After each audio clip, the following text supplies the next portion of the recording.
Hi guys, Raynal here. Today we are in Nier Reincarnation, taking a look at elements. A lot of guides are saying you should equip the right element for the right fight, but not necessarily explaining why, so that's what I want to dive into. What exactly you're getting in terms of offense, defense, if you have the right element, and then whether it's worth it to equip a weaker piece of gear just to leverage the element advantage. And the TLDR version, if you just want to hear that, is yes, you definitely should go for the element advantage. Now, let's dive in. Right now, in Nier Reincarnation, all the quests are mono element, which means if you're fighting water enemies, all the enemies in the stage are going to be water element, and same thing for every element. So if you want to leverage an elemental advantage, what you need is to have your entire team equip the same elemental advantage. So right now, we're going to go into this quest here, which has water type enemies. So our wind guys are going to have an advantage, and then Akeha with her fire weapon is going to have a disadvantage. Obviously, these guys are using weaker weapon, but as we'll see, the damage will be really similar in between because of the elemental advantage. So let's dive in. I need to use stam recovery, so let's do that right now, and here we go. So one thing you'll notice if you aren't sure whether you're getting an advantage or not is when you do extra damage, there is a weak icon that appears next to your damage numbers. And when you take reduced damage from an element, there is a resist icon that appears. And both enemies and allies can have that. So if you're using a fire weapon like our Akeha is going to be using, well, the damage she does to the enemy team is going to be reduced, whereas the other guys are going to deal extra damage and then receive less damage from the enemy team as well.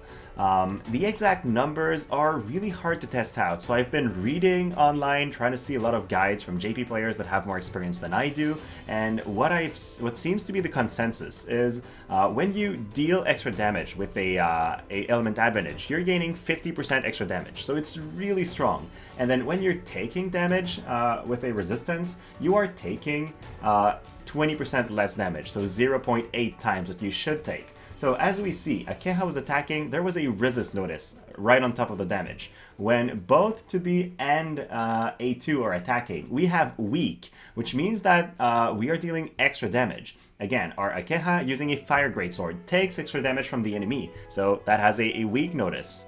And so as you go, you can tell that you basically, if you have the right element, you're both dealing extra damage and taking less. And if you have the wrong element, well, you can deal reduced damage and take extra. That's the way it goes.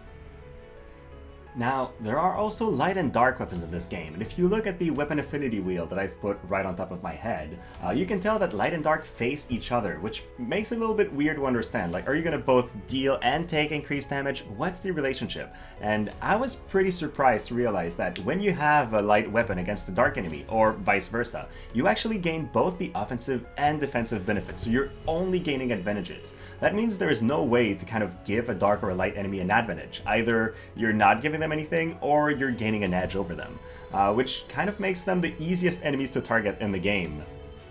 So with that said, should you be equipping a different elemental weapon just to leverage the elemental advantage, even if you're losing on weapon stats? I would say in 99% of the cases, yes. So as we've talked about, you gain about 50% more damage, which means roughly 50% more attack score.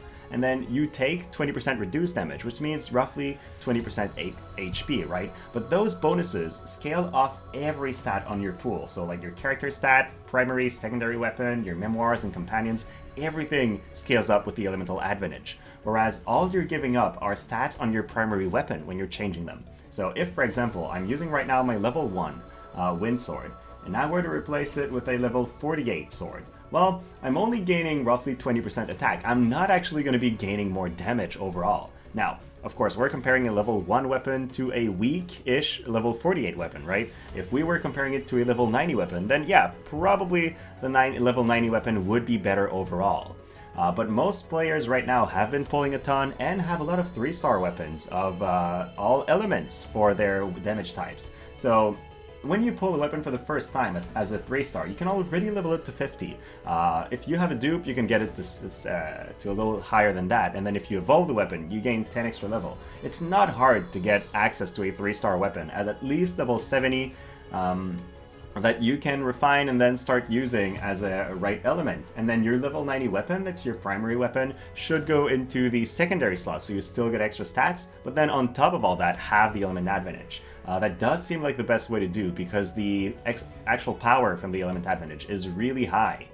Something I think players should not do though, is for example, you don't have a water greatsword and you want to leverage water advantage.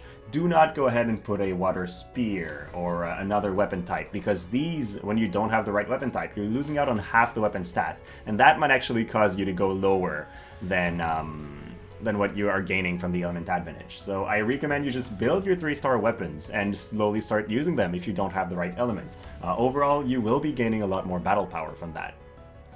So that was it. Again, these are really high-level videos. I don't want to go too deep, just talking about the actual game mechanic. What are some other mechanics you'd like me to tackle? If there are some, just let me know and I'll make sure to focus on those next.